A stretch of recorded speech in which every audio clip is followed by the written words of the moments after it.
नमस्कार, आप देख रहे हैं न्यूज़ बुक 24। मैं हूं अर्पित आलोक मिश्रा। हरियाणा विधानसभा चुनाव के जो नतीजे हैं वो 8 अक्टूबर को सामने आ रहे हैं और जिस वक्त हम ये वीडियो बना रहे हैं उस वक्त रुझानों में भाजपा ने बढ़त बनाई हुई है।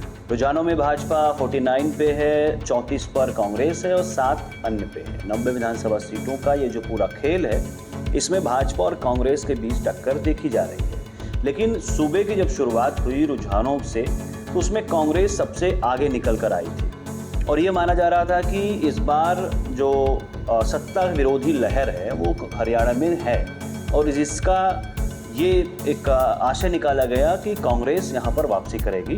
भाजपा का जो 10 साल का शासन रहा उसके बाद अब उसकी विदाई तय है।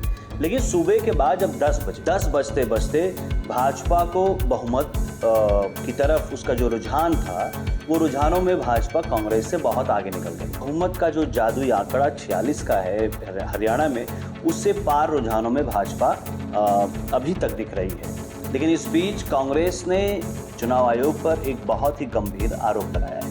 कांग्रेस ने चुनाव आयोग पर एक आरोप लगाया है कि चुनाव के जो आंकड़े हैं, नतीजों के जो आंकड़े हैं वो अपनी वेबसाइट पर ठीक तरीके से अपडेट नहीं कर रही है। कांग्रेस के वरिष्ठ नेता जयराम रमेश ने कहा है कि चुनाव आयोग के जो अधिकारी हैं वो दबाव में काम कर रहे हैं और इस दबाव के चलते उसकी वेबसाइट पर आंकड़े सुस्त तरीके से अपडेट हो रहे हैं।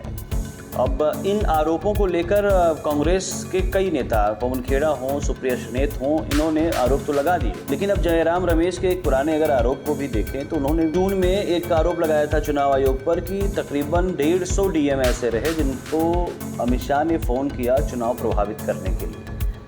जब चुनाव आयोग ने कहा कि आप हमें जरा रिपोर्ट दे दीजिए, डिटेल दे दीजिए कि आखिर वो कौन कौन से डीएम थे या कहाँ फ़ोन आया अमित शाह का। जयराम रमेश को टाइम दिया गया और 4 महीने हो चुके हैं, लेकिन आज तक जयराम रमेश की तरफ से एक भी रिपोर्ट, एक भी आंकड़ा, ब्यौरा नहीं दिया जा सका है।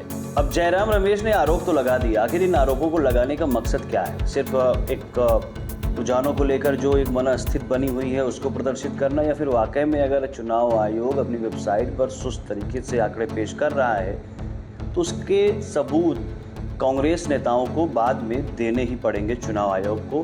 हालांकि अगर पिछला इतिहास देखें तो ये जो डीएम को फ़ोन लगाने का जो आरोप इन्होंने लगाया था उसको आज तक ये साबित नहीं कर पाए। तो इन आरोपों का मतलब ही क्या हुआ? ऐसे आरोप लगाकर आखिर भ्रम की स्थिति लोगों में पैदा करने की ज़रूरत ही क्या है?